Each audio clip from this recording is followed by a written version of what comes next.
ओम श्री गौरी सुताय नमः। बोलो शंकर भगवान की जय।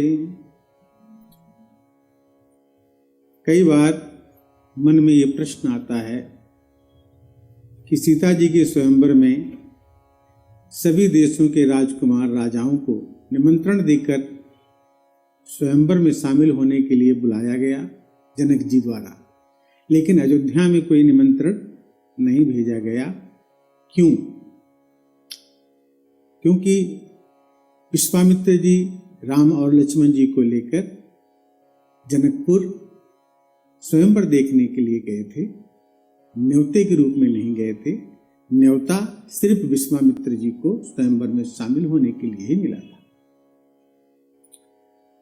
सो कारण ये था कि राजा जनक की हिम्मत ही नहीं थी कि अयोध्या के राजा दशरथ जी को निमंत्रण भेजा जा सके, क्योंकि उनकी प्रतिष्ठा इतनी थी, उनके प्रभाव इतने थे कि राजा जनक उनको न्योता देने की हिम्मत नहीं कर सके, अपनी बराबरी नहीं कर सके। उनके मन में ये था कि मुझसे वो कहीं उत्तम हैं, मैं अपने बराबर वालों को ही निमंत्रण भेजूं, उत्तम वालों को भेजूंगा तो पता नहीं वो आए या ना आए। सो कारण ये था कि एक बार जनक जी के राज्य में किसी को कोढ़ी हो गया था। सभी वैद्य विद्वानों ने कई उपाय किए, बड़ी दवाई की गई, बड़ी औषधियां दी गई, लेकिन इलाज नहीं हो सका। अंत में किसी महात्मा ने राजा जनक जी को ये सलाह दी कि आप अयोध्या के राजा दशरथ जी से जाकर निवेदन कीजिए अपने मंत्रीगणों को भेजकर कि वो सरजू का जल एक लोटा अपने दाहिने हाथ से निकाल करके दे दें और उसी जल से इस कोढ़ी का उपचार किया जाए, स्नान कराया जाए, लेप किया जाए तो इसका कोढ़ ठीक हो जाए।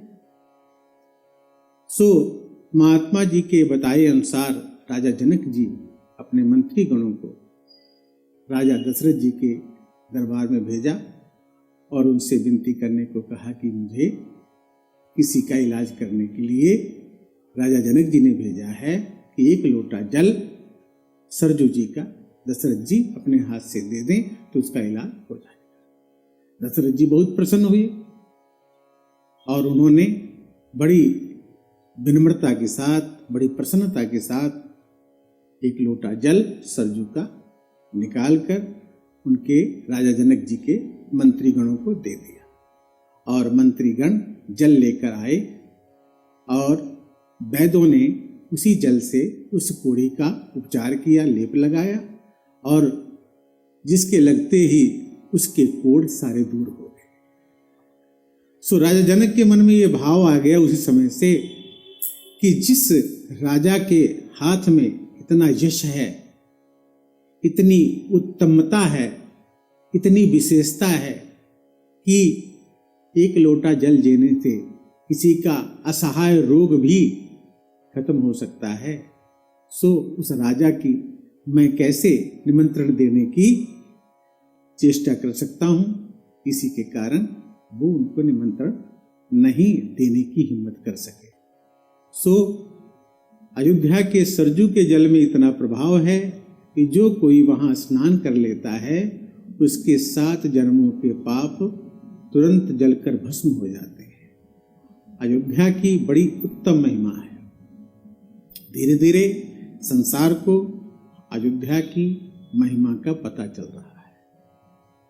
कहते हैं गंगा बड़ी गोदावरी, तीर्थ बड़े प्रयाग और सबसे बड़ी अयोध्या नगरी जहां रामलीला अवतार। इस प्रकार से ये विशेष कारण था अयोध्या में निमंत्रण ना देने का।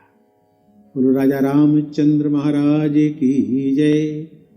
ओम शांति ही शांति ही शांति ही। ओम।